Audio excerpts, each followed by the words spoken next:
Workstorm integrates with your Microsoft 365 and Google accounts to bring both your Outlook and Google Calendars into the app. You can view upcoming and past events, create new events, and share events with others. To create a new event, click on the calendar icon in the left sidebar.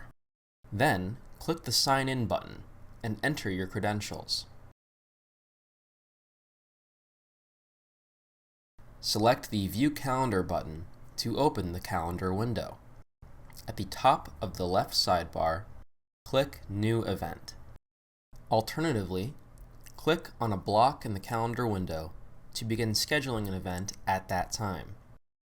Input your event information, including title, location, start and end date, and start and end time. If applicable, check the Event Repeats box and select a frequency. If the event is virtual, add a video conference invitation for ease of access.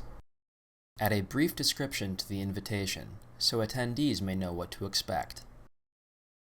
On the right side, search for people to add to the event, or input their email to send an invitation straight to their inbox.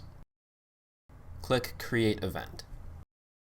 Click on the event block to view or adjust the details.